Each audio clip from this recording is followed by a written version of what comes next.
Buenas noches. Muchas gracias por estar en esta conferencia que hemos citado desde la Cátedra de Historia, Política y Sociedad de la Facultad de Comunicación y Diseño de la Universidad Ort. Yo no soy Mauricio Raufetti está por llegar. Mi nombre es Francisco Fay, yo soy justamente el catedrático de esta área aquí. Y la idea, de alguna forma, fue, inmediatamente después de las elecciones internas, tratar de tener tres análisis distintos, de distintas visiones complementarias, que le permitan, en particular a los estudiantes de Facultad de Comunicación y Diseño, pero no solamente a ellos, hacerse una idea de análisis, de estudios, de opiniones sobre lo que fueron las campañas electorales de la elección interna del pasado 1 de junio.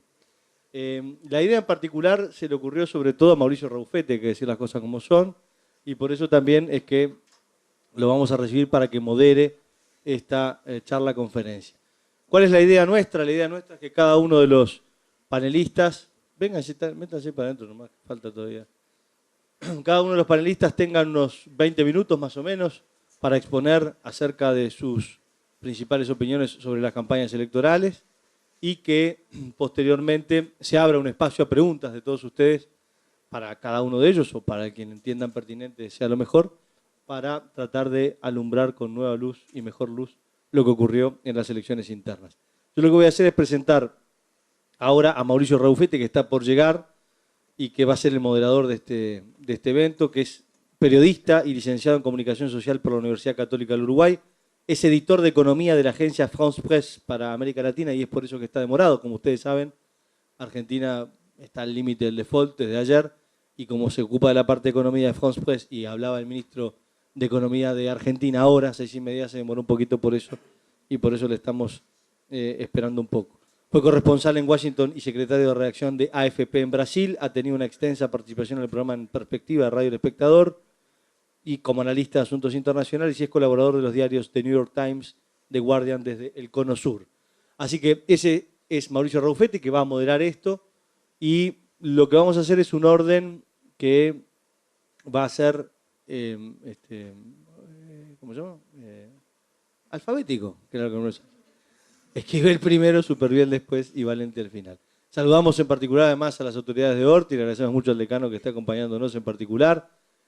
También disculpamos a Virginia Silva que nos mandó a todos un mail diciéndonos que tenía a esta hora además una defensa de tesis y que eso le iba a ser muy difícil estar con nosotros, por lo menos al principio. Y si les parece bien, lo sometemos a votación y cuando llegue Raufetti va a haber empezado el asunto porque la democracia es amplia y ya está todo el mundo muy instalado. Así que los voy a dejar con Daniel Esquivel. La parte que no está muy preparada es que era Raufetti la que tenía que presentarlos a ellos. Pero Esquivel de alguna forma se va a presentar solo y cada uno de los demás también. Así que les agradezco mucho por estar. Yo me voy a sentar ahí adelante y los dejo a cada uno de ustedes en vuestros 20 minutos. Muchas gracias.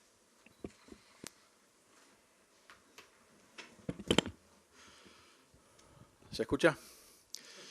Bien, buenas noches. Gracias a todos. Gracias a los organizadores y a ustedes por la paciencia de venir a escucharnos a nosotros, a tratar de contribuir en algo a despejar y clarificar qué está pasando y qué ha pasado en estas elecciones que yo sigo llamando primarias en el Uruguay. Quería que me presentara, pero bueno, básicamente soy psicólogo desde hace muchos años. Creo que ingresé a interesarme en estos temas de la comunicación política gracias a un señor que está sentado en este momento a mi izquierda, que es Esteban Valenti, a quien conocí. Y después agarré por caminos completamente distintos, no te preocupes. Pero fue quien, escuchándolo a él y viendo este análisis que él hacía, que en realidad me empecé a meter muy de lleno en el tema de la comunicación política. Después, como venía de la psicología, hice 3 años de posgrado de Psicología Social y de la Comunicación, y ya después ahí me empecé a vincular con las organizaciones de psicología política en el mundo, y un poco es lo que he ido desarrollando en estos últimos años.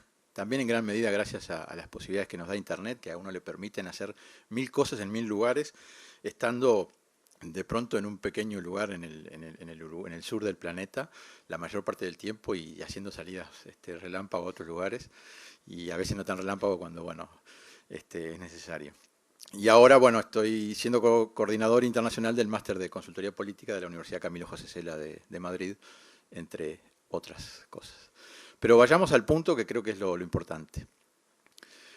Yo quisiera básicamente plantear dos conceptos centrales para asociar lo que fueron los estilos de campaña de estas elecciones primarias. Uno es el concepto de target y el otro es el concepto de marco mental, que creo que son muy importantes para empezar a tratar de entender desde un ángulo, por lo menos, qué cosas pasaron, y tal vez son más importantes todavía para ver qué va a pasar de aquí en más y en qué contexto se van a dar las campañas hacia las presidenciales de este año. El concepto de target, básicamente porque muchas veces muchos partidos políticos, muchos candidatos, pretenden hablarle de forma más o menos indistinta a todo el público, cosa que es absolutamente imposible, porque hay públicos distintos, con sensibilidades diferentes, con vidas diferentes, con valores diferentes, con estilos de vida diferentes, con problemas diferentes, con necesidades diferentes. Eso no quiere decir que tenga que hacerse un discurso a medida y pausterizado para cada consumidor, como podría decirse en algunos ámbitos.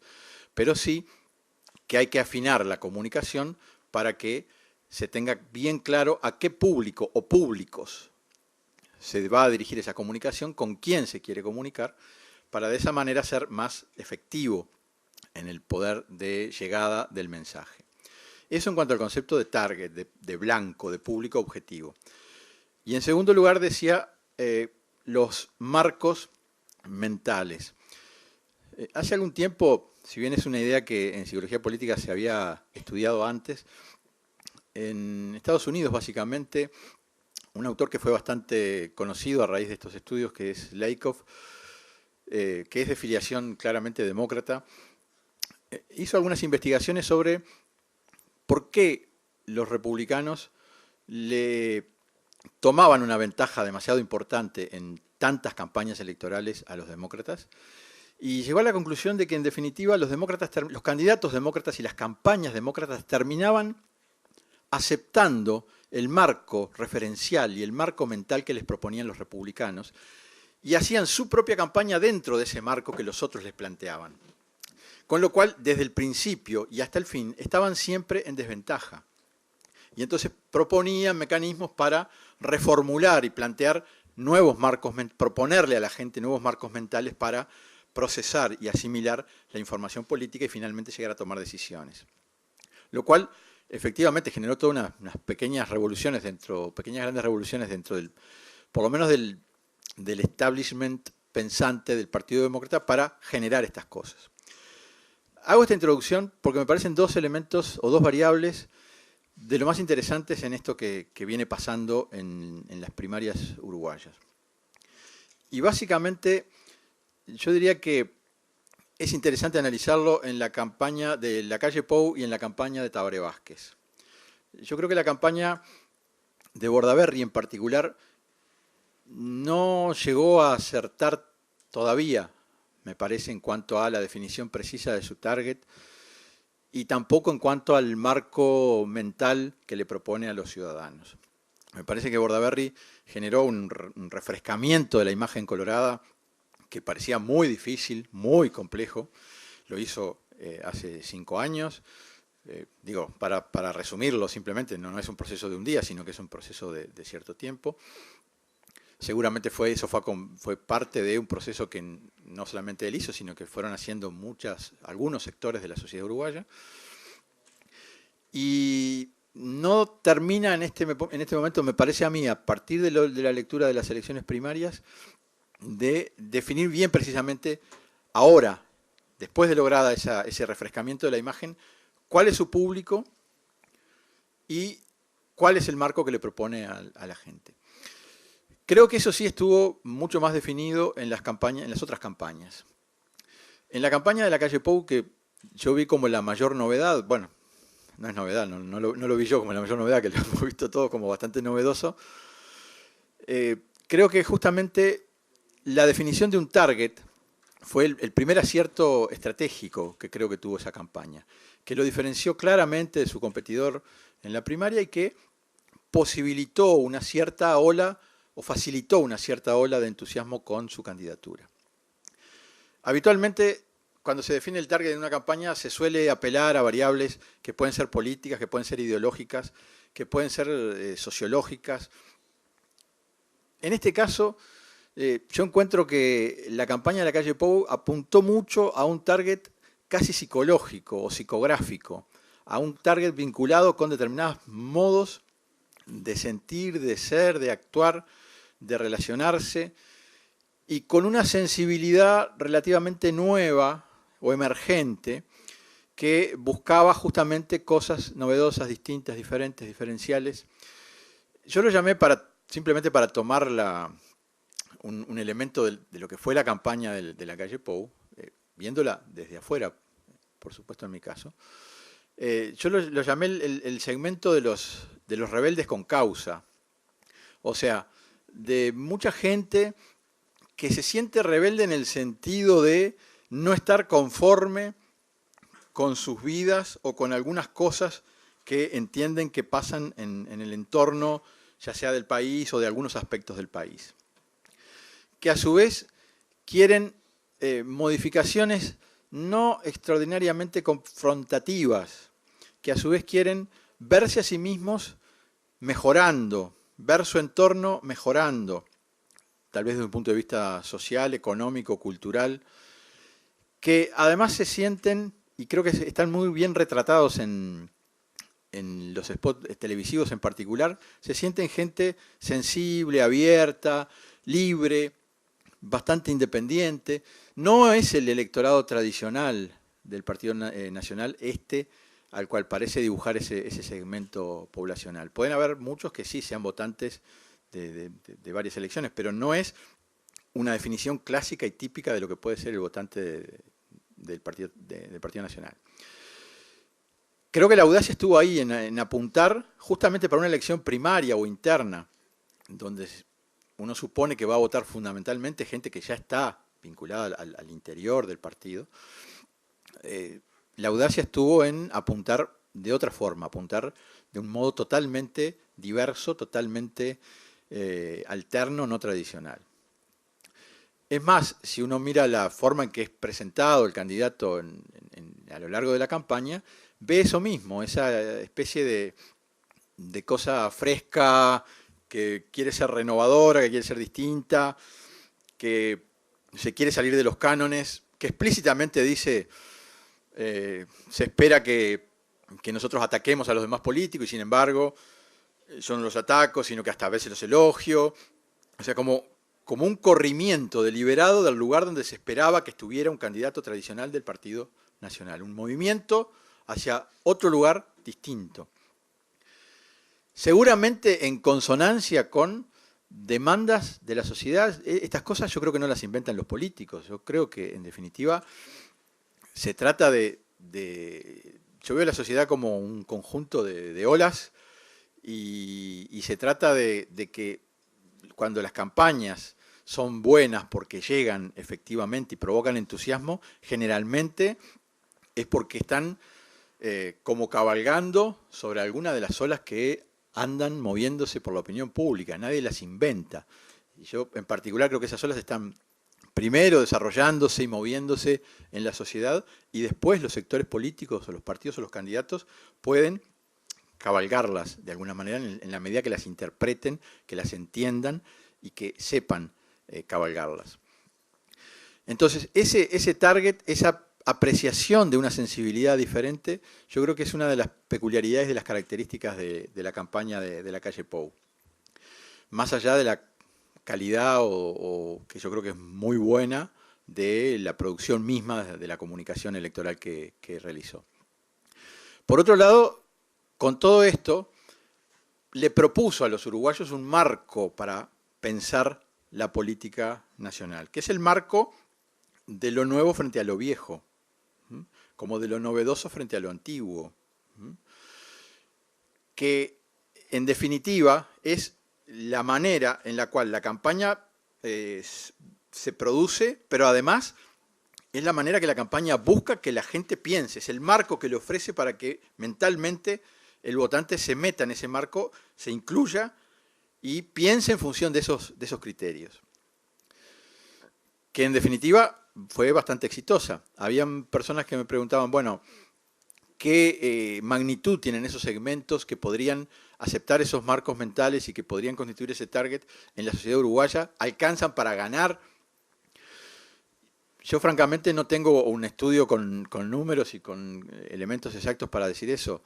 Lo que sí digo es que en el caso de las primarias le alcanzó para entusiasmar, le alcanzó para tener un conjunto de gente, un segmento, que se entusiasmara mucho, que lograra tomar como propio eso, que se sintiera identificado con esa campaña y que hiciera las veces de evangelizador, diría yo, de esa forma y de ese marco mental para ver la política uruguaya de este momento. Por el otro lado está la campaña que hizo Tabaré Vázquez, que, vamos a entendernos, primero, no tenía la misma motivación que la del Partido Nacional en cuanto a el fenómeno que se viene dando en las últimas elecciones primarias, y que es uno de los riesgos del Partido Nacional en este momento, que es un Partido Nacional donde por una multitud de razones, entre otras cosas por la competencia muy abierta por la supervivencia política de muchos actores políticos en todo el país, resulta que ponen su hincapié central en las elecciones internas, dan todo, y resulta que ese día, como ya pasó en alguna campaña anterior, es como que se llega al punto más alto. La campaña electoral es como una ola. La idea es que suba hasta el día mismo de la elección que pesa, que vale, que decide.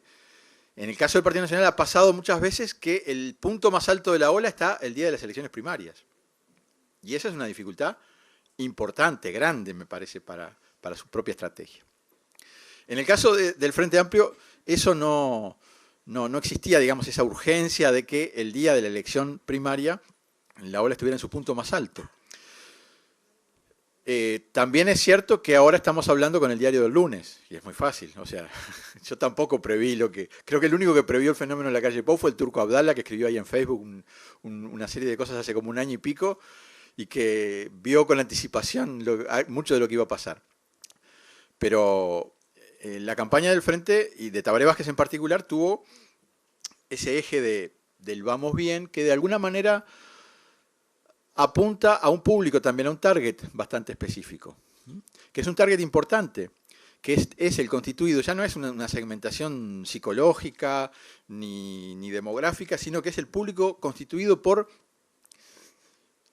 el sector muy importante de la sociedad que considera que, no que todo está bien, porque no ese es el público al que apuntó, sino que en el conjunto de la trayectoria de estos 10 años de gobierno del Frente Amplio, en el conjunto de esa trayectoria, la dirección es la correcta.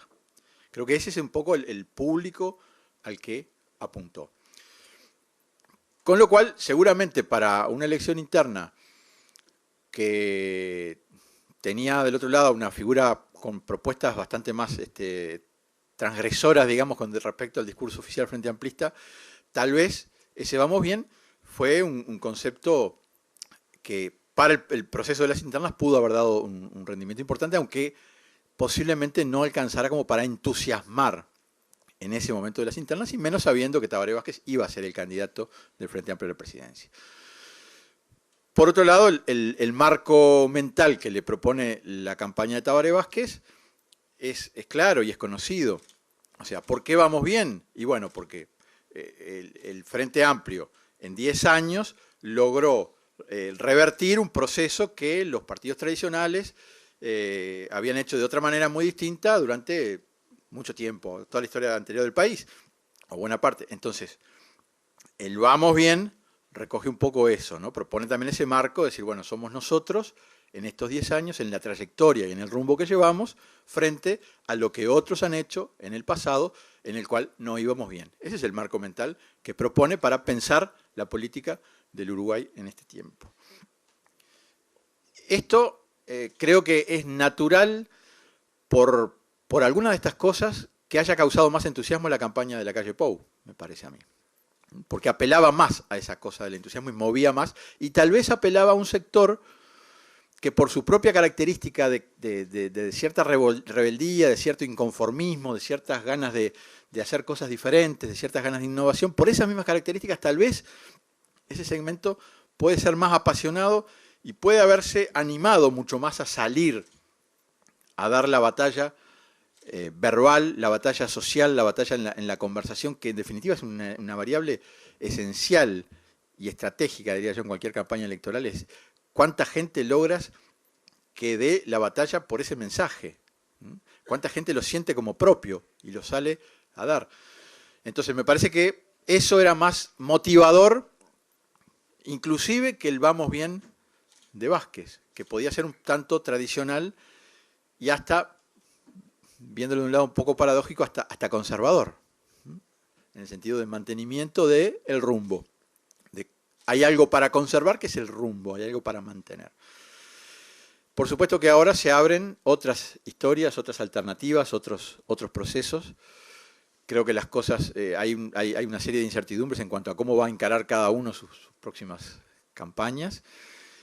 Y yo diría fundamentalmente, por lo menos para redondear esta intervención, yo diría que una cosa clave a partir de ahora es quién logra imponer, quién logra convencer, quién logra instalar su marco mental para provocar, para proponer a los ciudadanos.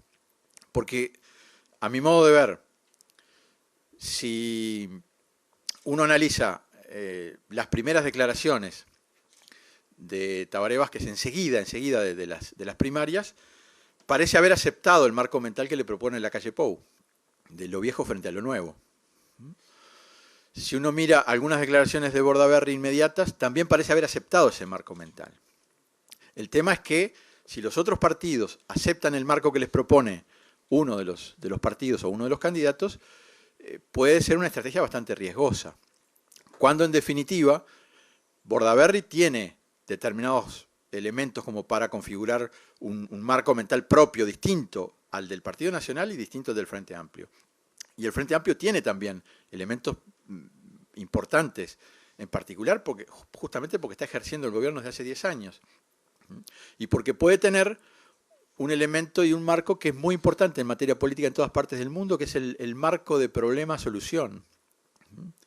Acá han estado mis problemas y acá están mis soluciones. Acá siguen estando algunos de mis problemas y acá pueden estar algunas de mis soluciones, hablando en términos colectivos, individuales, familiares, sociales, en todos los términos. O sea, hay otros marcos para producir el debate electoral, aparte de los marcos estrictamente político-ideológicos, que le pueden dar rendimiento también al Frente Amplio sin meterse en el marco del otro, en el cual el otro lleva ventajas porque de alguna forma se apoderó de ese marco, y es muy difícil. Además, en última instancia, y para cerrar, el Frente Amplio también tendría, visto también con distancia desde afuera, pero también tendría la posibilidad de apropiarse como líder del mercado electoral, entre comillas, porque es el partido mayoritario, porque es el partido que tiene el mayor peso en la sociedad uruguaya, también tendría la posibilidad de apropiarse de alguna manera de los elementos de creación, de originalidad o de innovación o de novedad que pueden querer traer otros. Y efectivamente, tal vez mirando hacia adentro, se puede encontrar con muchos de esos elementos y puede bloquear el ascenso de la calle Pou a partir de sus propias innovaciones y a partir de lo nuevo que encuentre en el propio Frente Amplio. Bien, muchas gracias y buenas noches. Tenemos un vecino complicado nosotros en Argentina. Casi que no, dice Esteban. Un país simple. Un país simple que parece que puede llegar a entrar en default de nuevo y eso hizo que el moderador llegara tarde. Así que las disculpas del caso. Pero tú decías algo que era muy interesante y a mí me hizo acordar a las elecciones de 2004, ¿no? Cuando la innovación venía por el lado de la izquierda. Ahora la innovación viene por el lado de un partido tradicional. y creo que todos tenemos claro que en el formato comunicacional que escogió la campaña de la calle Pou está la mayor de las innovaciones. Porque en realidad en el contenido, en la apelación a figuras históricas de los partidos, en la apelación a la figura del candidato que recorre el país, el candidato conocedor, hay pocas cosas nuevas. En los equipos que rodean a los candidatos difícilmente haya cosas nuevas. Entonces a mí me gustaría aprovechar que tenemos a dos de los estrategas de campaña más importantes en estas elecciones para preguntarles cómo se van a posicionar ahora cada uno de los partidos en este contexto. Si van a seguir innovando, vamos a empezar por la campaña innovadora y después seguimos por la campaña que optó por un formato más tradicional. ¿Van a seguir innovando, Daniel, o van a ir por una vía un poquito más tradicional? Yo no voy a responder esa pregunta. No fue el motivo por el cual fui convocado aquí. Así que... ¿No quiere dar pistas? No, me parece que yo vine a exponer o sea, parte del relato de la campaña de la calle Pou, y es lo que pienso hacer. Entonces, vamos a preguntarle a Esteban cómo se van a posicionar. Yo no voy a responder nada. Raufetti me había avisado que iba a ser en este formato.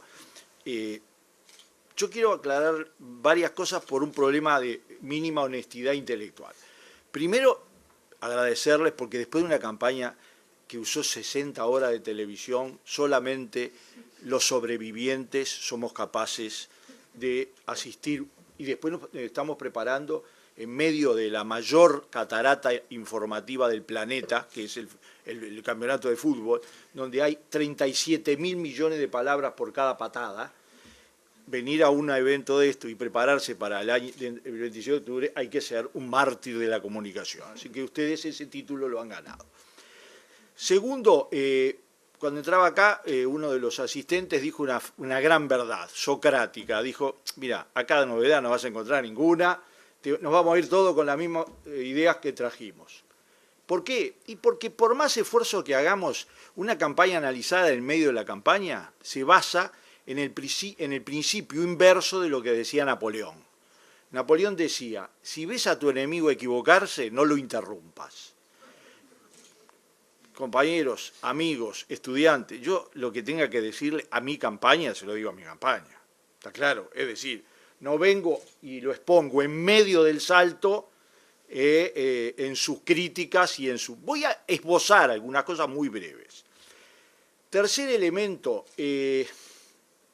Esta es una campaña, yo soy militante político, tengo 53 años de militancia política, nunca hice una campaña desde el punto de vista profesional o académico, he hecho campañas en Uruguay y en Argentina, siempre las he hecho apoyando y haciéndola a candidatos políticos, a candidatos de mi sector, de la izquierda. No soy, ni voy a tener absolutamente nada que ver con la campaña general del Frente Amplio. Es decir, yo voy a hacer una campaña sectorial. No tuve que ver con la campaña esta, de esta etapa, lo cual es cómodo, digo, uno puede hasta, le puede salir un poco de maldad. Y la otra cosa es que yo cuando veo un grupo de gente así tengo una enorme deformación profesional. Hago campaña electoral.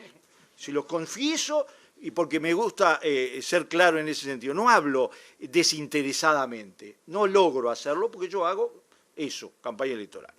Entonces, mi visión de la campaña del Frente Amplio. El Frente Amplio tenía objetivos limitados, pero importantes. Las encuestas, nadie les cree mucho, pero todos sabíamos que Tabaré Vázquez era abrumadoramente mayoritario internamente.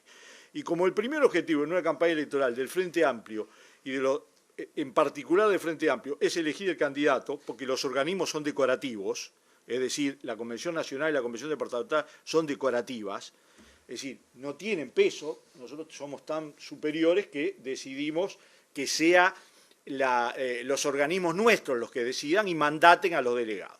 Por lo tanto, digamos que esa parte se resolvió. El candidato mayoritario ganó con el 82% de los votos. Lo que demuestra que hay un sector, que además era el que más estaba motivado, que tenía que expresar su protesta, su malestar, sus ideas diferentes, dentro del marco del Frente Amplio. Es decir, eso no es una pequeña diferencia, lo tenía que resolver. El otro gran objetivo, aunque nadie lo exponga a veces tan crudamente, es este. Vamos a llevar a votar la mayor cantidad de gente posible. ¿Está claro? Eso es un gran objetivo. ¿Por qué? Porque ese es un objetivo siempre, porque eso mide la temperatura de la gente que está más próxima, porque eso demuestra cosas que van más allá de lo electoral, el grado de compromiso de la gente, porque eso muestra el grado de relación con el proyecto político, porque eso tiene que ver también con el futuro, con todo, ¿no? Y en ese proyecto fracasamos con gran calidad, es decir, pasamos de 440.000 votos a 300.000 votos. Es cierto que el objetivo principal que en la elección pasada estaba en discusión, porque no se olviden que ahí se peleaba Mujica y Astori, y que empezó 60-30 y terminó 52-40, por lo tanto, notoriamente sí había un interés y otro valor en la elección, en este no estaba planteado. Pero había otra cantidad de cosas en debate, otra cantidad de temas que tenían que ver con 10 años de poder, etc. Y acá les hago otra aclaración. Yo me siento mucho más cómodo desde la oposición. Es más, el año pasado, en la campaña anterior, era la oposición, es decir, no era el oficialismo dentro del Frente Amplio. Y me resulta pero ahora están agarrando la costumbre. Ese es el problema, es que a mí me cuesta mucho hacer campañas oficialistas, porque el poder influye también en las campañas. Aplana la audacia, hace justificativo todo, le quita impulso a la novedad, sobre todo cuando uno tiene una cantidad de éxitos acumulados que son innegables. Es decir, cada uno le da su explicación. Pero voy a dar un ejemplo que es abrumador. Este debe ser uno de los pocos países del mundo, excepto Colombia, que se dedicó a hablar de la guerra, porque era obvio, porque además los dos candidatos tenían más o menos el mismo modelo, pero es un país donde el tema económico y sus derivadas no están planteados. No estuvo en el centro del debate, no fue un debate central. Son todos anexos, pero eso no estuvo planteado. ¿Por qué? Y porque cada uno le dará su explicación, pero no es ese el problema principal que tiene el Uruguay en el día de hoy. La campaña que se hizo, a mi gusto, tiene espacios, necesita una revisión crítica muy profunda. Una revisión crítica ¿Por qué concretamente? pero muy profunda. Primero porque en uno de los objetivos principales, que era motivar a la gente, y en eso de motivar a la gente va dos cosas. Primer cosa, que la gente se transforme en lo que decía Esquivel. En un país con la sociabilidad del Uruguay, no se gana una elección sin mucha gente reproduciendo el mensaje. Y sobre todo en una sociedad como la actual, donde el humor social ya no lo determina solo la pasividad frente al canal de televisión. Ya eso está demostrado, digamos, todos los estudios cualitativos que se hagan, ustedes van a ver el grado de rechazo que existe en la catarata televisiva, en la catarata de imágenes, es decir, la reproducción social a través de las redes sociales, a través del contacto personal es fundamental. Y por lo tanto, en eso es notorio que nosotros tenemos un vacío importante. Las elecciones, las primarias, las internas, no son nunca una gran encuesta. Eso está demostrado perfectamente. Es simplemente un momento determinado donde cada partido hace su propio proceso, disputa su propio espacio entre sí y adentro de cada partido. Y después empieza otra batalla. Esta campaña es diferente. Si nosotros no partimos del sentido crítico, yo digo nosotros porque yo no soy asesor, yo soy militante, lo que a mí me corresponde, si nosotros no logramos ubicar en la sociedad uruguaya, si me dijeran, a ver, vamos a empezar al revés, ¿qué palabra elegirías ahora para convocar? Yo me acuerdo que en el 89 se había caído el muro de Berlín, se había ido la mitad del Frente Amplio y habíamos perdido el voto verde. Peor, la peste bubónica, ¿no? Y elegimos una palabra empezando para nosotros, anímese, ¿no? Ustedes son muy jóvenes, pero nosotros hicimos la campaña con el anímese. Si me dijeran ahora, yo diría avívese. ¿no? Es decir, despierte el seso, porque simplemente creyendo que montados en la ola vamos a llegar a las elecciones y ganarlo, es un error radical. Y no demostramos hasta las elecciones internas que estemos en esa revisión crítica. ¿Qué es una revisión crítica de esto? ¿Qué temas logramos colocar en la agenda? ¿Qué temas logramos colocar en el debate? ¿Qué temas logramos hacer que la gente reproduzca? El miedo de que vuelva el pasado solo ya está demostrado, entre otras cosas porque la campaña del triunfador del Partido Nacional fue bastante vacunativa en ese sentido, no existe la palabra, pero ustedes la van a entender. Es decir, apuntó claramente a que no hay pasado, ¿no? El pasado no existe, todo empezó el 1 de marzo del 2005, y entonces con la campaña de todo va bien, o de va bien, o de cualquier aproximación a eso, no se resuelve el problema de fondo.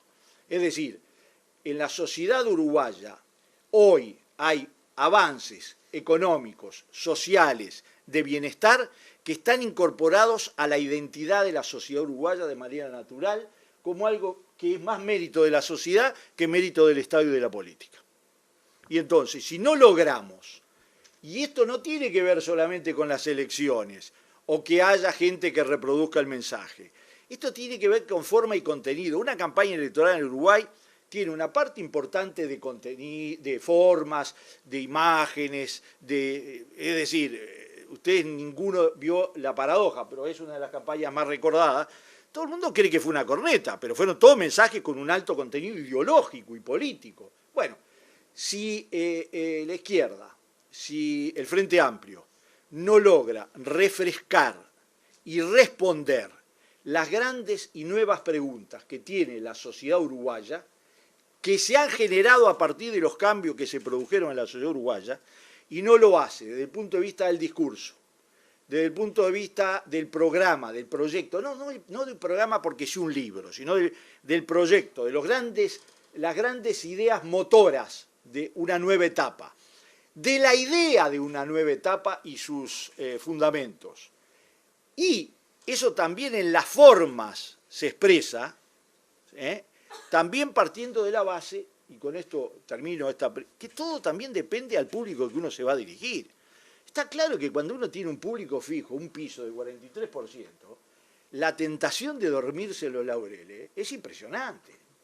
Es decir, es la primera vez en la historia política que yo recuerde que después de periodos de gobierno de este tipo, uno se da vuelta y tiene 43% atrás que están dispuestos a votarlo, vamos a ver la próxima encuesta, 10%, 8% que no sabe que va a votar y lo demás que se distribuye entre tres partidos institucionales. Entonces, el problema son esos 8% que faltan, esos 8% que faltan, esos 9% que faltan, necesitan notoriamente una visión crítica de lo que se hizo hasta ahora, no solo en la campaña electoral, eso es lo de menos, una visión crítica de lo que se hizo en la sociedad, de lo que le va a proponer, de las formas en que se lo va a proponer, de los lenguajes en lo que lo va a hacer. Y además, como las campañas electorales no son simplemente una suma de fetas donde cada uno agrega la suya, sino un gran choque de ideas, la capacidad de responder, la capacidad de reaccionar, porque volviendo a lo de Napoleón, no lo voy a decir, pero está claro que una campaña electoral cuenta mucho los aciertos. Yo no conozco a nadie que haya ganado la elección solo por una campaña electoral o fundamentalmente. Ahora, he conocido gente que ha perdido una elección por una campaña electoral. Que se pueden cometer errores de reacción, de respuesta, de falta de tiempos, que ponen en peligro cosas fundamentales. Bueno. Esteban, quiero aprovechar esto que vos decías de presentar propuestas, porque justamente la campaña de la calle Pou, a ver si ahora Daniel sí me responde, tuvo una característica que a mí me resultó muy interesante y fue que de a poco fueron largando el programa. Ustedes tomaron la opción de a poco de ir presentando propuestas.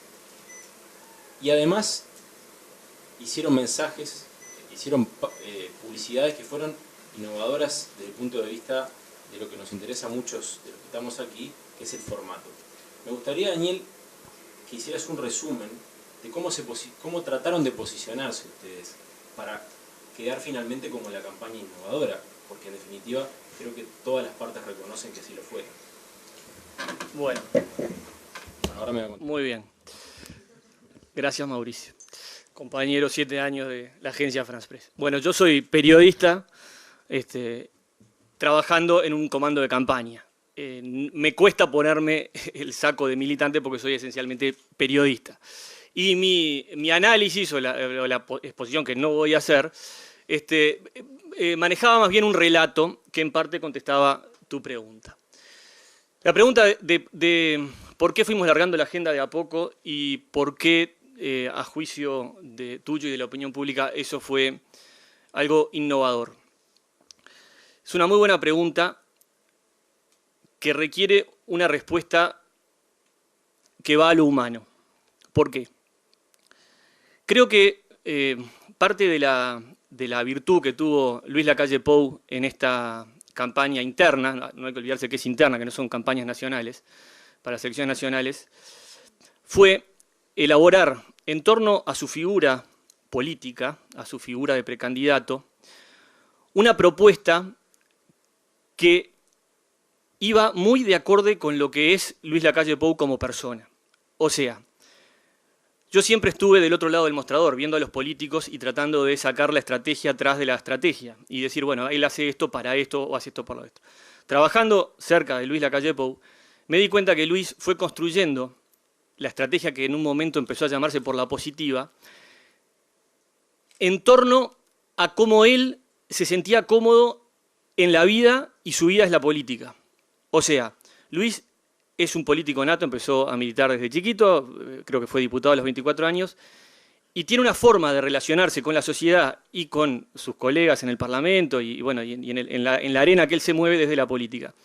Y él siempre tuvo bien claro 4 o 5 aspectos, uno de los cuales era que si vos en tu vida real eras de determinada manera, eso se trasladaba a la política. Entonces, creo que gran parte de lo que se vio de la innovación que la opinión pública y algunos analistas estimaron de Lacalle Pou tiene que ver con la autenticidad con que él planteó su campaña de acuerdo a sus principios y a cómo él vive su vida. ¿Cómo les puedo decir? Luis no dejó que su imagen sea tratada desde el punto de vista marketinero, su imagen personal, porque no tenía nada para ocultar.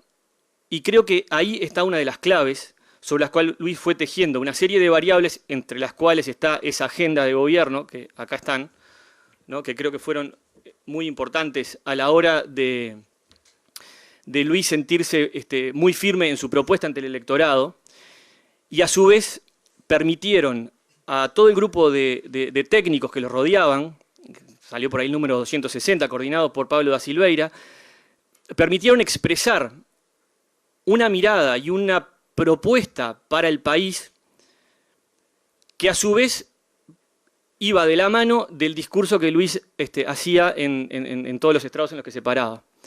Entonces, la innovación creo que vino por la genuinidad o la honestidad personal con que Luis planteó su campaña.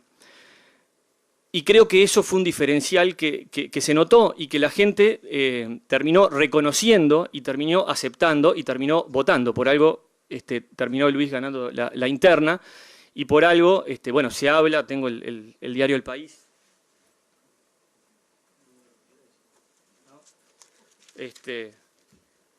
Que cambió el mapa político. No lo dice alguien que trabaja con Luis, lo dice el diario El País. Entonces, me parece, no sé si mi respuesta va por ahí. Tenés a Esteban haciendo gestos al lado. Es como que yo dijera que lo dice la República. Bueno, pero también lo dicen otros medios, no lo dice la República precisamente.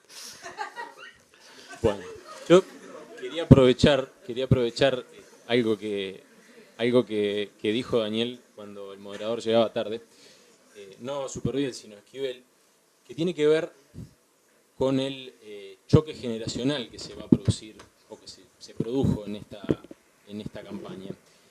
Tú decías, y lo dijiste en varios artículos que has escrito, los partidos tradicionales cayeron en la trampa de la calle Pou. Los otros partidos. Los otros partidos, por eso, tenés razón. Cayeron en la trampa de la calle Pou. Y yo pensaba, si fue una trampa o fue una casualidad. Porque en definitiva, la calle Pou era el candidato que no tenía nada que perder. Tenía todo para ganar en esta elección. Le fuera bien o le fuera más o menos, quedara primero o quedara segundo. La pregunta que yo te hago es, ¿cómo ves tú que se va a plantear ese debate generacional? Porque creo que Tabaré Vázquez recogió claramente esa división, esa separación generacional, cuando plantea esta cuestión de la generación sub-20, ¿no? Que en realidad yo diría que sub-50, pero bueno, él habla de la generación sub-20 en oposición a una generación, en teoría, más experiente, con mayor capacidad de gestión. ¿De qué manera se va a plantear la campaña en ese aspecto concretamente, Daniel? Bueno, primero, si fue casualidad o no, no sé. Simplemente, yo cuando hablo de trampa me refiero a que toda campaña busca proponer un modelo y que los demás entren de alguna manera en ese modelo. Y que los demás respondan, aunque sea desde su lugar, pero dentro de esa lógica. A lo que digo que cayeron en la trampa en el sentido de que rápidamente, en las primeras reacciones por lo menos, parece que entraron en la misma lógica de lo viejo frente a lo nuevo. Aunque sea para contradecirla, aunque sea para decir, nosotros somos los que tenemos experiencia y somos la selección mayor y por lo tanto a un mundial mandaríamos no a la sub-20 sino a la selección mayor. No hable de eso, por favor. Que yo creo que sí, es muy riesgoso. Es muy riesgoso. Falta el jueves. Y más que cuando nos va mal, además siempre terminamos pensando en los juveniles y los gurises y bueno. Pero creo que desde ese punto de vista, sí, las primeras reacciones fueron de aceptar implícitamente desde dónde hablaba la calle Pou para responderle, aún para contradecirlo desde el mismo lugar. Es que la calle Pou logró con esto posicionarse como el distinto. Yo recuerdo la campaña del 2008 en Estados Unidos, cuando McCain competía contra Barack Obama. Y Barack Obama logró posicionarse como el distinto, y le fue muy bien con eso de posicionarse como el distinto, como el hombre que iba a cambiar el establishment. Algo bastante difícil en Washington y pienso que también bastante difícil aquí. Tal vez, para afinar un poco la pregunta, Daniel, ¿la calle Pou va a poder seguir jugando ese juego de ser el innovador en una campaña que va a tener aspectos tradicionales, en la cual lo van a poner necesariamente en situaciones de choque? ¿Va a poder seguir por la positiva? Lamento no haber traído la bola de cristal, pero no sé. Creo que la situación es así. El haber hecho una campaña tan enérgicamente por la positiva, habiéndolo transformado hasta en su lema de campaña, también lo condiciona. También puede hacer que si se sale de ese concepto, autodestruye mucho de lo que hizo antes. Entonces, es una idea muy fuerte, sin duda, la de la campaña por la positiva. No original, no es que sea inédita. Muy cerca de acá, en el 2007, Mauricio Macri ganó la jefatura de gobierno de la Ciudad de Buenos Aires con una campaña parecida. En aquel caso era, creo que el lema era "Va a estar bueno Buenos Aires", aquella campaña con carteles de vía pública de fondos amarillos, donde aparecían Mauricio y Gabriela como pareja, digamos, y sin apellidos, solo Mauricio y Gabriela, donde además él decía que a cada ataque que recibía lanzaba una propuesta, y donde hasta en los debates no confrontaba con quien estaba debatiendo con él, sino que aprovechaba y decía otra propuesta más. O sea, es un formato de campaña, no es una invención made in Uruguay, es un formato de campaña que de pronto no está así usado tan tajantemente todo el tiempo, pero que tiene muchos antecedentes, y el más cercano, ya te digo, fue del otro lado del Río de la Plata. Fue exitoso, le fue bien a Macri y llegó efectivamente, finalmente, a ganar las elecciones, no solamente por eso, porque yo coincido con algo que vos sabés en un momento, Esteban, las elecciones no se ganan o se pierden por una campaña electoral. La campaña electoral es un elemento que interviene, que puede ser importante o muy importante, o a veces poco importante, pero hay otros procesos que son económicos, políticos, sociales, de todo orden, que en definitiva son los que van empujando esas situaciones. y también coincido en que, bueno, puede arruinar una campaña. Entonces, una campaña puede arruinar, digamos, alguna parte de esos procesos también. Ahora, ¿puede continuar la calle Pou en la campaña por la positiva? Es que la gran prueba está cuando lo ataquen duro, fuerte, cuando confronten duramente con él, ya sea desde el punto de vista personal o desde el punto de vista político o de lo que sea. ¿Qué va a hacer ahí? Esa es una de las incógnitas en el tiempo que viene, me parece. Yo creo, tratando de mirar el escenario, que si no respeta lo que fue su campaña por la positiva, se pega un tiro en el pie. Creo que se complica a sí mismo. A su vez creo que respetarlo y llevarlo hasta el final es muy difícil. También es muy difícil. También creo que respetarlo, llevarlo hasta el final, ganar, también lo condiciona después en una cantidad de aspectos a su comunicación gubernamental como presidente.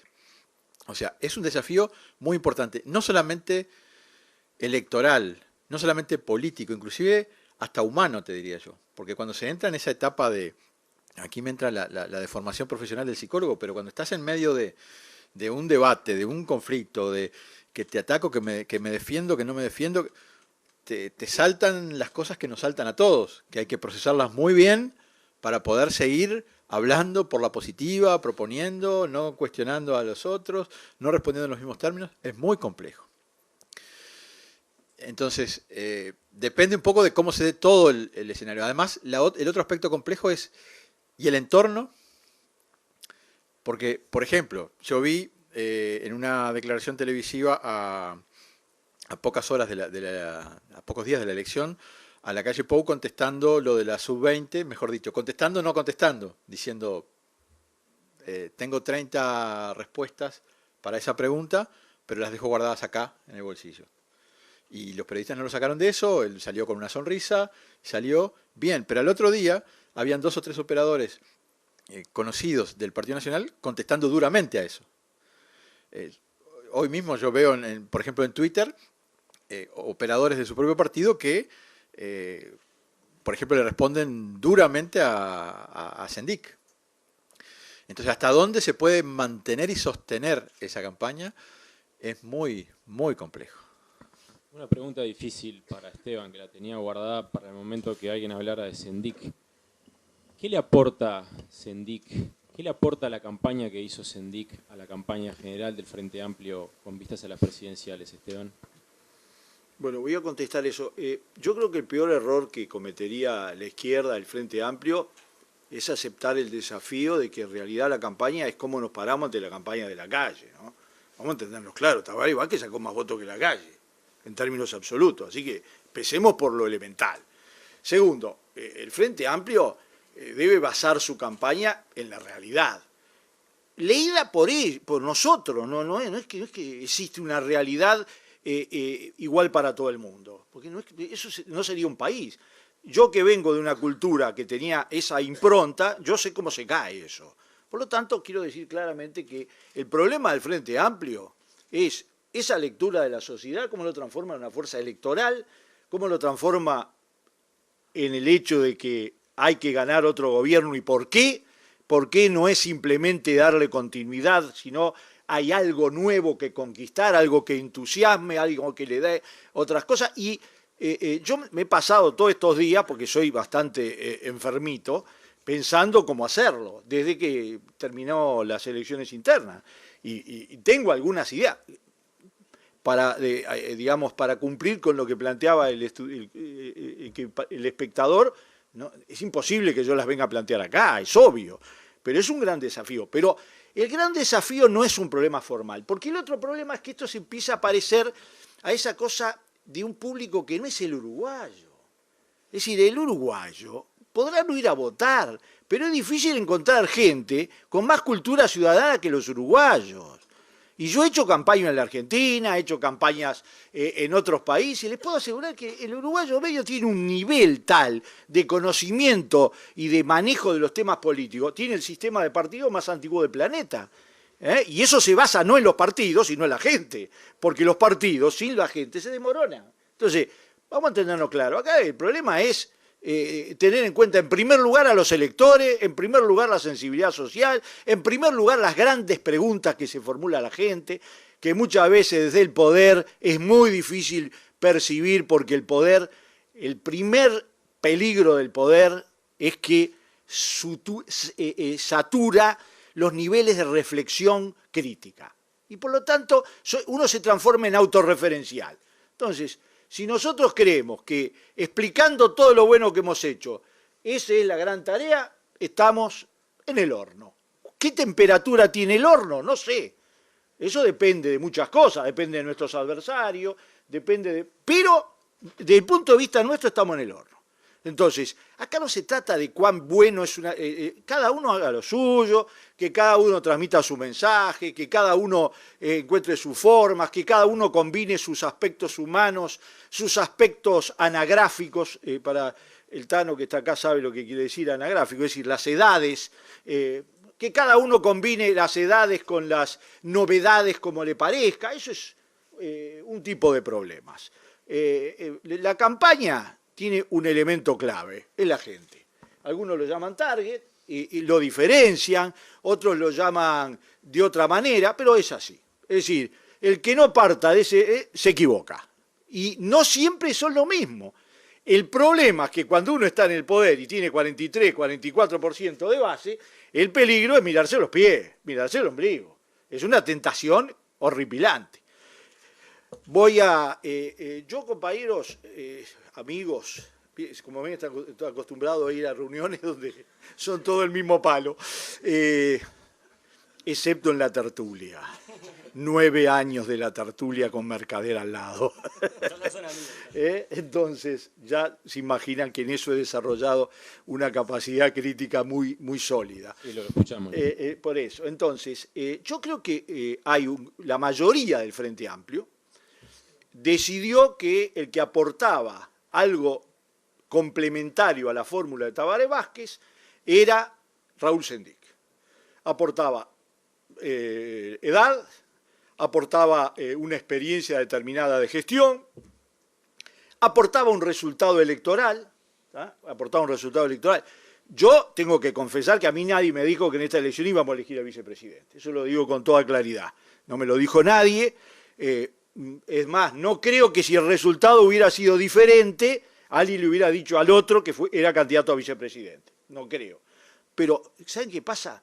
Los partidos políticos tienen determinadas estructuras que uno puede criticar, pero si las dinamita, cosas que a nosotros nos han acusado como Frente Liber Sereñi permanentemente de no dinamitarlas, esa es la tentación que permanentemente nos plantean. ¿Por qué sobre este tema económico? Yo estoy contento. Es decir, desde el punto de vista personal, yo soy, uno de los instrumentos que más me agrada de la civilización humana es una caja con un dínamo que va conectado con un cable a algo para que explote del otro lado. Yo viviría, por suerte conviven conmigo gente institucional, gente con una visión política, gente de otro tipo, y bueno, entonces hay que adecuarse a eso. Entonces, si la mayoría del Frente Amplio resolvió eso, si mis compañeros dentro del Frente Liber Sereñi decidieron que teníamos que seguir manifestando 3 conceptos básicos que siguen vigentes. Nosotros nos parecía que una mujer era un cambio de época en la política uruguaya, porque estamos podridos de hacer propaganda a favor de que las mujeres tienen que ocupar espacio, pero llegado el momento, lo más importante, que es la manija, no se la damos, ¿tá? Y esta era una oportunidad de alguien que tomara la manija. No, ya saco si era Mónica Javier o no, eso viene después ya. Es decir, nos parecía que era un problema de ese tipo. Segundo, nos parecía que en algún momento teníamos que sacar de arriba de la mesa los equilibrios. Y vamos a entendernos claro, es cierto que Sendic aporta equilibrio en la fórmula con Tabaré Vázquez, no de edades, aporta equilibrio, además de edades, equilibrio desde el punto de vista de las vertientes del Frente Amplio, que existen, y el que pretenda que cubre todas las vertientes está equivocado. Es un aporte y es una visión. Como eso es una batalla permanente, porque quiero decir esto, si hay algo que aprendimos, por lo menos en el grupo que estoy yo, que es una de las fallas más complejas y profundas que tuvimos en estos 9 años, es que el no haber sido fieles al principio original del Frente Amplio, que cuando nos dieron 4 cargos en 4 ministerios, en 4 entes, elegimos a 4 personas sin preguntarles una palabra de dónde era, no me acuerdo, creo que Anaya, que fue compañero mío de trabajo en Codar Bibul, es el único que conozco, y otro era un demócrata cristiano, pero nadie le preguntó nada. A partir de tomar el gobierno, incluyendo la intendencia, empezó a crecer el mecanismo de distribuir por cuotas. Eso es algo que nosotros lo vamos a incorporar como una parte central, porque es inútil los cambios. No son cambios que todos se inspiran en grandes valores fumosos. Son cosas bien concretas. Uno tiene cuadros, figuras de determinada capacidad y las pone independientemente del lugar. Y en esto digo, hay una parte autocrítica nuestra también, de Frente Libre Sereni. No es que para los demás, es para nosotros eso. Y ese es un problema básico. Si la izquierda quiere proponer algo nuevo, si la izquierda quiere... Una de las cosas nuevas que tiene que proponer es aprendamos que hay que ser diferente en la distribución. ¿Por qué? Porque uno empieza distribuyendo ministros y termina distribuyendo porteros. ¿Está claro? Es decir, el problema es que es un mecanismo que se reproduce.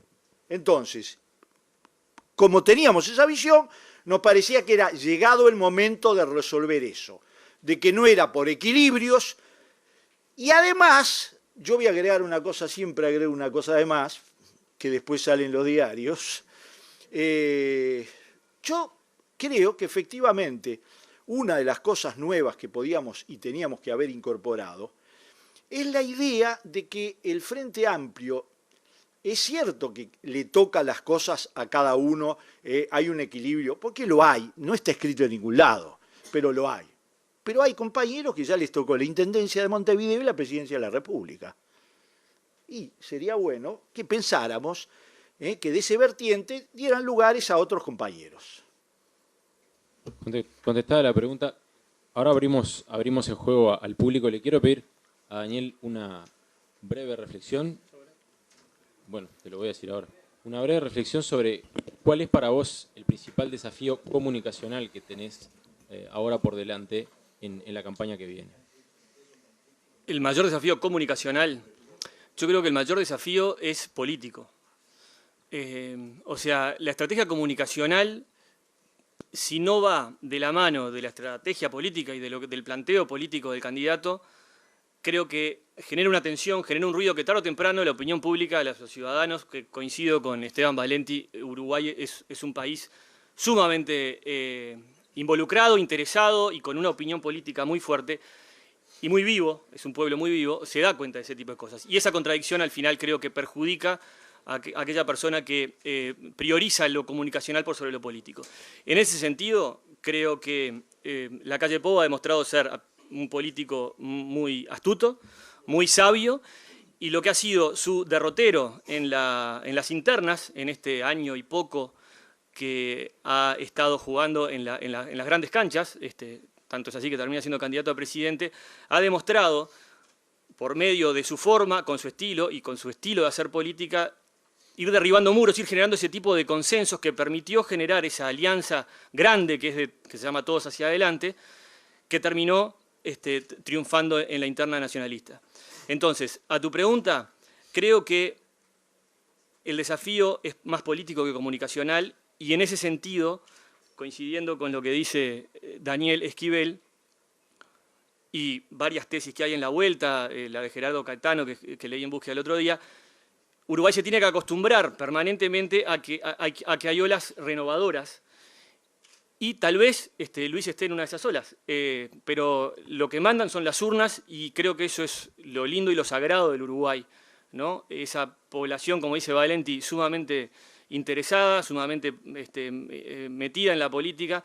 Cuando la gente se preocupa del 63% de gente que no fue a votar a las internas, yo no me preocupo.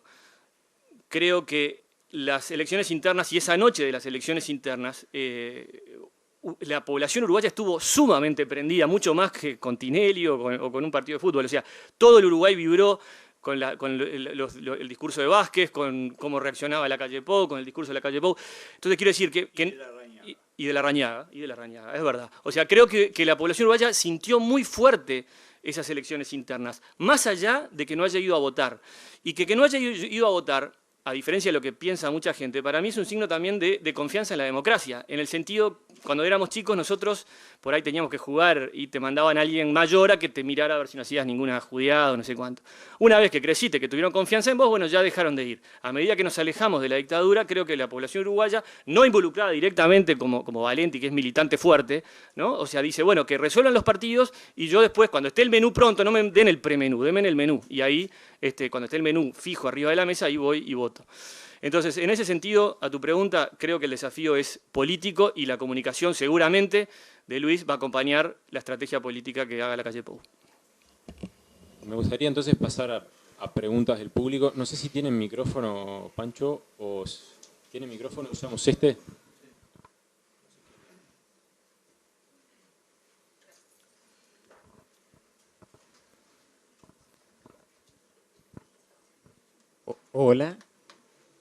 Hola, soy Martín Biurrun. Mi pregunta va para Daniel Supervielle. Muchos de los estudiantes acá presentes tuvimos o van a tener una materia que se llama Comunicación Política. Y aquí adelante está la profesora Montserrat Ramos. Y creo que me gustaría un poco que contaras un poco cuál era tu rol. Dijiste que eras periodista de profesión y que estabas en el equipo de campaña. ¿Cuál era el rol o tu tarea en el día a día en la preparación de la campaña interna? Bien. ¿Desde cuándo empezaste a trabajar? Y un poco más el trabajo en equipo de campaña, más allá del contenido o el mensaje. Bien. Luis Lacalle Pou, en enero de 2013, él fue... Carlos Ensuso, el intendente de Florida, lo postula precandidato el 14 de diciembre del 2012 en Florida. Y bueno, pasado Reyes, Luis arma un equipo que está dirigido por Alejandro Weinstein, que se llama Equipo de Estrategia Política y Comunicación, integrado por 4 personas, más el jefe de campaña, más Luis, más el diputado Álvaro Delgado. Y bueno, y a partir de allí, cada uno aportó desde su perfil metodológico y profesional su mirada. En esa línea, mi mirada fue una mirada de análisis diario, político de la realidad y a su vez relacionamiento con los medios de comunicación. Luego se integra Fabiana Celaya, que es la jefa de prensa, y en un momento se acopla el equipo político de la calle Pou con el equipo técnico, ya avanzada, bastante más avanzada la campaña, y se empiezan a coordinar, bueno, empieza a fluir la información de lo técnico hacia lo político y de lo político hacia lo técnico. Así que esencialmente mi rol fue aportar mi conocimiento de 22 años trabajando en el periodismo, del otro lado del mostrador. También trabajé mucho en asesoría de comunicación en diversas firmas, pero como que la mezcla de las dos cosas, el análisis de la realidad a través del periodismo y, bueno, sugerencias de lecturas de la realidad. Pero yo lo que quiero decir, y me es importante aclararlo acá, la clave de todo eso fue un equipo que Luis eligió, Luis Lacalle Pou eligió, y que lo escuchó, pero el que se tiene que colgar todos los méritos es desde lo político el candidato. Creo que subestiman al candidato político si alguien cree que esto fue una victoria desde lo comunicacional. Y me importa mucho recalcar esto y que los estudiantes de comunicación política se lleven esa idea de esta charla. Creo que sin lo político no hay lo comunicacional. Sin un político convencido, firme, que tenga claro hacia dónde quiere ir, es muy difícil poder armar un globo porque se pincha. Esa es mi impresión.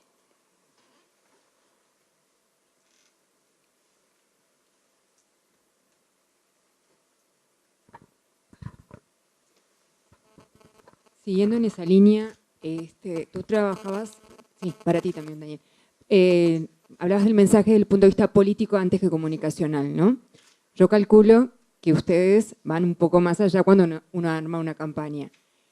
¿En qué influyó la actitud de Larrañaga de aquí en más a la hora de darse vencedor?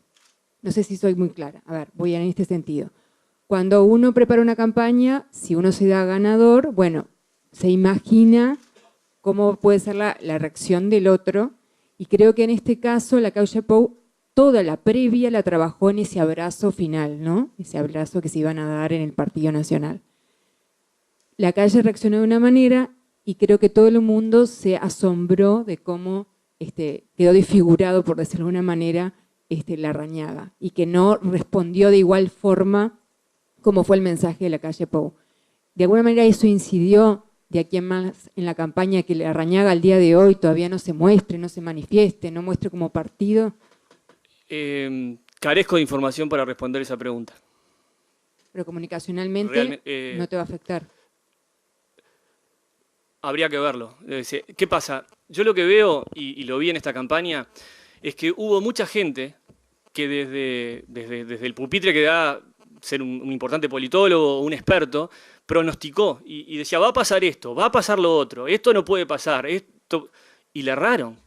Entonces, yo creo que es muy peligroso contestar desde la posición del analista, o en este caso, un analista que está trabajando en un comando de campaña, lo que va a pasar, porque no tengo ni idea. No es lo que va a pasar, pero ¿cómo vas a trabajar la estratégica? Hoy no lo sé, hoy no lo sé, no te lo puedo contestar. No, pero si te varió, pero te puede haber variado mucho la reacción de lo que te esperabas. Y es absolutamente comprensible. No, entiendo tu pregunta. Francamente, hoy no tengo una respuesta para darte. Dentro de un mes capaz que sí. Y no la vas a... Vuelvan el 27 de octubre.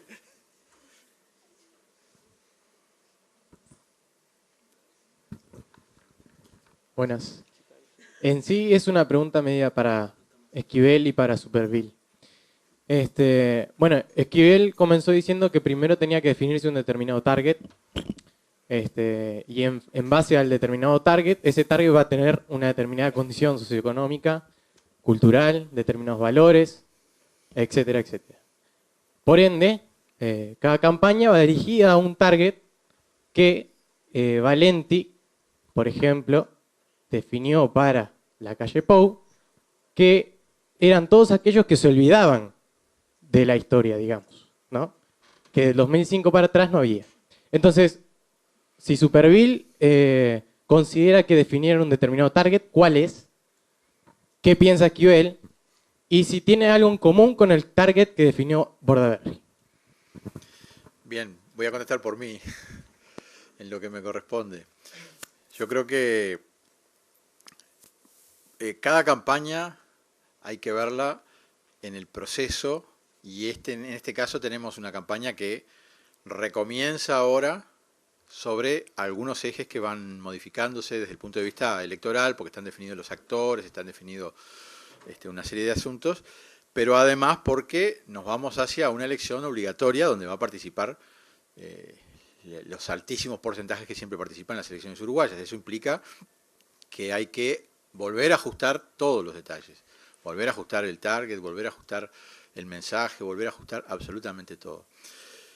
No sé exactamente si mi análisis externo, ese de apuntar a un segmento con determinadas cualidades, porque a veces uno lo analiza de afuera y no tiene nada que ver con lo que hicieron adentro en la campaña, también eso es cierto, ¿verdad?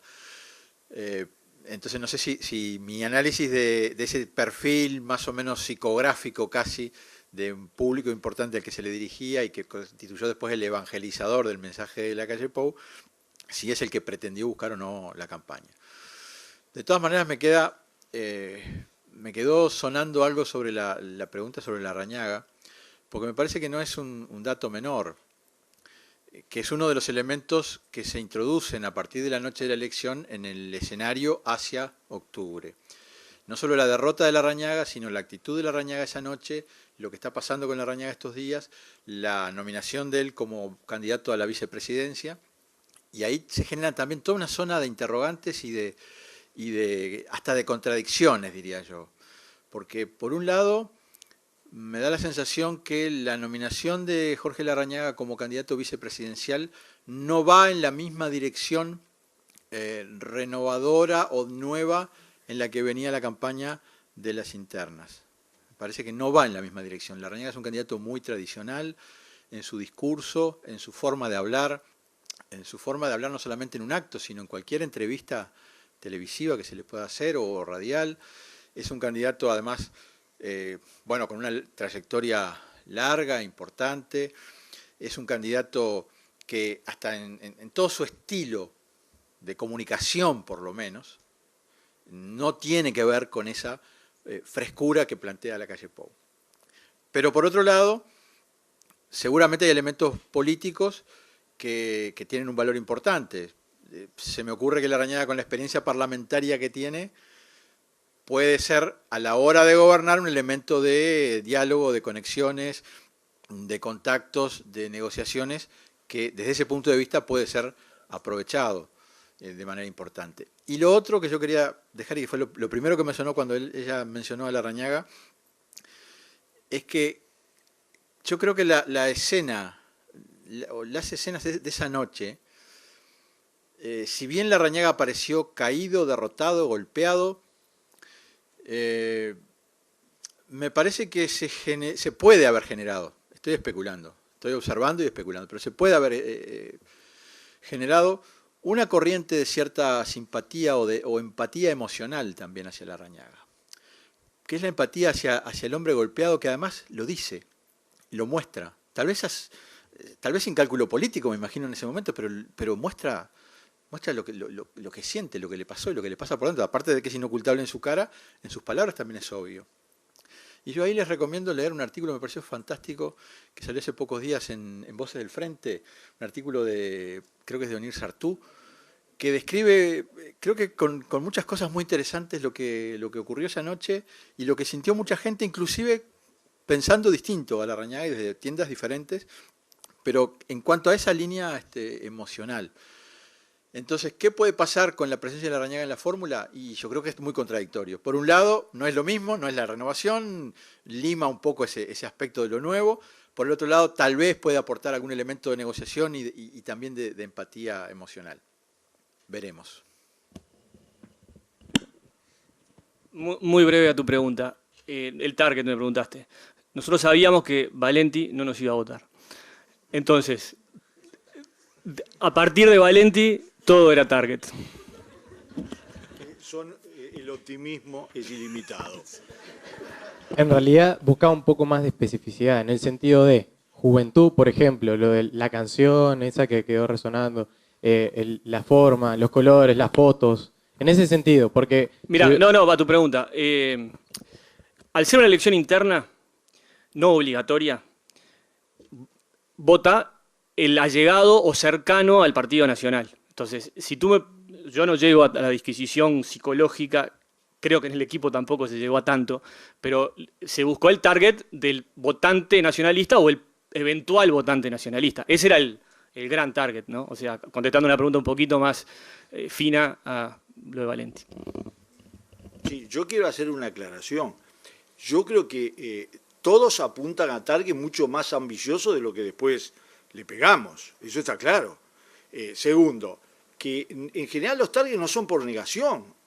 Después, la campaña de cada uno transmite el mensaje que le parece, elige la prioridad que le parece, elige los olvidos y los recuerdos que quiere hacer, eso no hay duda. Ahora, desde el 1 de junio para adelante es barajar y dar de nuevo. No se reproduce el target en absoluto. No se reproduce en su estructura social, cultural, política, intelectual, nada. Es decir, votó mucho mejor la costa de Montevideo que el oeste de Montevideo, punto. Y eso lo sufrió el Partido Nacional. Vamos a entendernos claro. ¿Por qué no comparan cómo votó la lista 71, que es una lista tradicional en Montevideo, y las listas nuevas? ¿Por qué? Porque la lista 71, dentro del público del Partido Nacional, vota yo me estudio, digo, no solamente los 4 números que dan las encuestadoras, uno tiene que ir adentro, ¿no? Mirar los cuadros. Entonces, todo cambió ahora. Es decir, hay mesas en el Cerro donde hubo 24% de votos. Y Larrañaga perdió también por eso. ¿Por qué? Porque el target de cada uno fue manejado de manera diferente y logró entusiasmar y movilizar de manera diferente. Efectivamente no es una gran encuesta, es una gran prueba de fuerza donde cada uno apeló a determinado sector y ese sector se manifestó de una determinada manera. Y eso es lo que pasó con todo. Nosotros en Montevideo ganamos, fuimos la primera fuerza.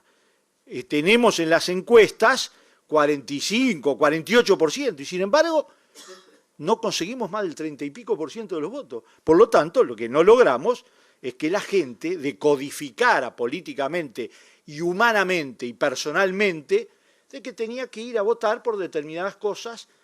Algunos lo lograron, otros lo lograron menos, ¿no? Y además lo lograron de maneras diferentes. No fue solo la televisión, ni principalmente la televisión, lo que determinó las votaciones adentro de los partidos. Eso también es una enseñanza importante, porque ese es un cambio importante, sobre todo cuando estamos hablando de las internas.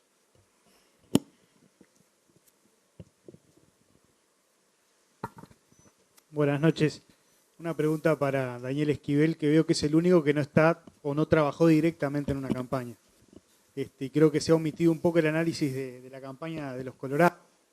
¿Qué opinión te mereció la campaña de Bordaberry y cómo ves a la luz de el buen desempeño de la calle Pou que puede disputarse ese electorado que tiende a ser un electorado similar de cara a la elección de octubre, el electorado del Partido Nacional y del Partido Colorado?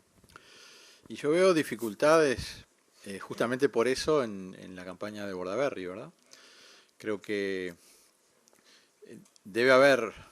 hay una zona de confluencia, no idéntica entre los electorados, pero sí hay una zona de confluencia, tal vez hasta mayor a priori. Uno podría pensar que hubiera sido mayor con el sector de la calle Pou que con el propio Larrañaga, y por lo tanto no parece ser el mejor escenario para Bordaberry el triunfo de la calle Pou. Le obliga pienso que a rediseñar y a repensar gran parte de su campaña. A mí me parece que, yo lo decía al principio, que no encontró ni el tema, ni el tono, ni el estilo, ni el target. O sea, me parece que fue una campaña con dificultades. Siendo que además Bordaberry en estos años ha logrado apoderarse de alguna manera de algún tema fuerte, de algún tema grande, en el sentido de identificarse con ese tema, de tomarlo como propio y de hacerse visualizar como que él lleva esa bandera. Por ejemplo, en materia de asuntos de seguridad y de una determinada óptica, de una determinada visión con respecto a los temas de la seguridad, para ponerlo más claro, la propuesta de rebaja de la edad de imputabilidad, por ejemplo, lo cual implica toda una serie de concepciones y de miradas sobre la sociedad, sobre la delincuencia, sobre la seguridad, sobre la inseguridad, sobre todo ese conjunto de asuntos que se liga mucho con la vida cotidiana de los uruguayos y con lo que es la agenda en los medios de comunicación y con lo que es la conversación habitual entre las personas, que entonces no es un tema menor, es un tema importante, es un tema fuerte, es un tema que el propio Bordaberry logró instalar, como digo, y que tal vez puede ser un elemento, un eje bastante importante para él, en la medida que puede no tener una competencia muy fuerte en cuanto a el ángulo desde el cual mira esos temas. Porque obviamente es un ángulo completamente diferente al enfoque desde el Frente Amplio, pero además tal vez no sea un ángulo, especulo de vuelta, es lo que estamos haciendo, especulo de vuelta, pero tal vez no sea un ángulo en el cual la calle Pou pueda hacer excesivo hincapié en la misma visión. Primero por los matices con Larrañaga, y segundo porque podría llegar, si se mete en ese terreno, a rechinar un poco y hacer un poco de ruido con otros aspectos de su personalidad pública, digamos, y del perfil que intenta colocar de sí mismo en la sociedad. Entonces me parece que puede haber un camino para Bordaberry, no tengo la menor idea si se recorrerá por ahí o no, o si habrá un camino mejor tal vez, no sé, pero me parece que en cuanto a esos temas, porque una elección también es el momento en el cual uno sintetiza, uno trae a tierra y a menos elementos lo que ha venido pasando durante un cierto tiempo. Lo hacen los partidos, lo hacen los políticos, los candidatos, y lo hace también la gente. Entonces, tampoco tendrá que inventar algo novedoso en la medida que sobre determinada temática ha sembrado en la sociedad uruguaya y ha recogido el sentir de determinados segmentos de esa sociedad. Me parece que por ahí puede venir o podría venir un rumbo. Yo no creo que los rumbos deban ser inventados, no deben ser sacados de la galera, sino que en definitiva son el producto de esos procesos. Si se sacan de la galera, algunos pueden ser muy efectivos en el corto plazo, pero tarde o temprano las cosas que se sacan de la galera y que se inventan de la nada se caen.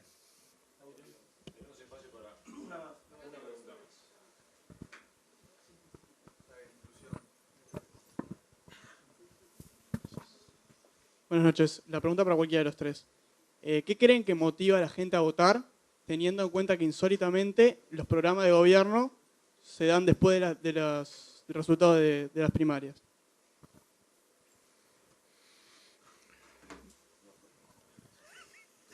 Yo no traje nada. A ver, debe ser una pregunta desde que se construyó la más grande revolución civilizatoria en la organización de los seres humanos, que es el voto secreto, sin limitaciones. No hay nada que haya tenido un impacto de estas dimensiones en la historia de la humanidad. No hay conflicto bélico, no hay nada, absolutamente, que ese gesto tan pequeño, tan trivial aparentemente, no hay nada que haya cambiado, y nunca desde que se creó, incluso antes que era bastante limitativo, estuvo ajeno a la pregunta que vos hiciste. ¿Qué es lo que determina, qué combinación de factores estables, culturales, sólidos, estructurales, más lo que sucede en determinado momento, más la experiencia personal, más los mensajes que le llegan, más los momentos que viven, a determinar que uno decide poner una cosa y no otra? Y también qué estructuras, qué organización, porque tampoco todo es una especie de lírica donde, vamos a entendernos claro, todavía no se abrió el debate, pero a mí siempre me gusta, después que terminan las elecciones, el costo de la plata. Los votos valieron otras platas diferentes, ¿eh? Es decir, el costo por voto, empezando por el Partido Independiente, que por los 3.000 y tantos votos pagó una cifra monstruosa, hasta Luis Lacalle Pou, vamos a entendernos claro, se gastaron más de 12 millones de dólares, y en este país es, desde el punto de vista de la relación voto, plata, inscripto, debe ser de los países más caros del planeta. Porque en todos los países más o menos normales, nosotros en eso somos bastante anormales, no se paga el minuto de televisión en un espacio público y no se lleva el 80%, el 70%. Entonces, es muy simple. Dentro de unos días yo voy a publicar lo que me van a dar, es minuto por minuto lo que gastó todo el mundo, porque eso es público. ¿Cuánto se gastó cada partido? Es muy simple. Uno hace la cartelería, lo suma y después lo que no puede agregar es otra cosa. Pero les puedo asegurar que acá hubo mucha plata invertida. Y la plata forma parte, para sacarle el lirismo al asunto de que somos todos... No. La plata forma parte de un aspecto importante de la campaña. Entonces, digamos que la pregunta que vos hacés es una pregunta de fondo, la que nos hacemos todos los días los que tenemos algo que ver con las campañas, pero después termina en cosas bastante materiales, en carteles, afiches. ¿Cuánto influyen? Yo no sé. La verdad es que después hace no sé cuántos años que hago campaña y si me lo preguntan a fondo tengo mis dudas. Pero no hay duda de que el rito lo cumplimos todos. Absolutamente. Es más, se hace cada vez más sofisticado y le vamos agregando más tecnología. Ahora viene por celular, por tablet, por computadora, por red social, por cualquiera de las siglas, le agregamos. Y en definitiva, digamos, todo es cómo convencer a alguien, darle los motivos para que alguien decida poner un sobre adentro de una urna y cambiar, reafirmar, elegir. Ahora, por suerte, es una pregunta que nunca nadie va a tener la respuesta definitiva. Sí. La pregunta que vos hacés, que no iba dirigida para mí, pero está muy buena. Yo voy a agregar algo a lo que decía Esteban. No siempre una campaña electoral, y en mi caso te lo digo como periodista que ha cubierto en diferentes países campañas electorales, no siempre la campaña electoral tiene el efecto buscado, sencillamente porque todos traemos un bagaje cultural anterior, todos tenemos juicios o establecemos juicios de valor sobre los candidatos. Y nosotros en Uruguay tenemos un ejemplo muy interesante, que fue una de las campañas que no existió y que permitió que Uruguay saliera de la dictadura. ¿Vos te acordás? Ustedes, la generación de ustedes, pegaba en los ómnibus, en el plebiscito del 80, pegaba en los ómnibus pegotines. No había campaña del lado, digamos, del lado de la democracia. Y sin embargo, la población respondió de otra manera. Es la prueba, una de las pruebas, de que las campañas electorales... Y la dictadura aplastó de publicidad. Es una de las pruebas, y podemos buscar muchos otros ejemplos, ¿no? A mí se me ocurrió porque es uruguayo, pero hay muchos otros ejemplos, que demuestran que las campañas electorales no necesariamente son tipo agujas hipodérmicas, ¿viste? Como la famosa teoría esta de que piensa que la gente responde a un estímulo comunicacional. No es eso. Con todo lo relativo que tiene que ser, una campaña electoral es interesante justamente por eso, porque es relativa. Y yo quiero agregar una cosa a todo lo que dijo Esteban Valenti. Creo que también, amén de todos los gastos en publicidad, en televisión, radio, redes sociales, sigue habiendo en Uruguay, y lo pude ver esta vez que estuve del otro lado, trabajando con un político, la parte humana y el boca a boca, el saludo, o sea, todavía en Uruguay, y creo que también es uno de los factores que llevaron a que la calle Pou votara también en las internas, es el contacto humano. Luis se preocupó mucho, tenía 9 actos por día, y los 9 actos, terminaba el acto, y lo querían meter en la camioneta y llevarlo al acto, y él se quedaba saludando hasta el último.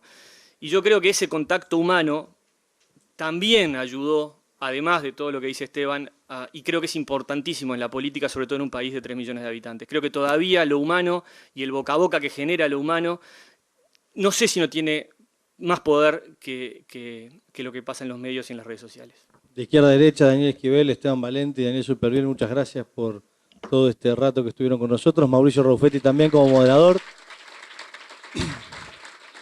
Y la Cátedra de Política e Historia Social les agradece a todos ustedes estar aquí, y en cualquier momento estaremos en alguna otra reunión de este tipo para valorar estas cosas. Muy amable.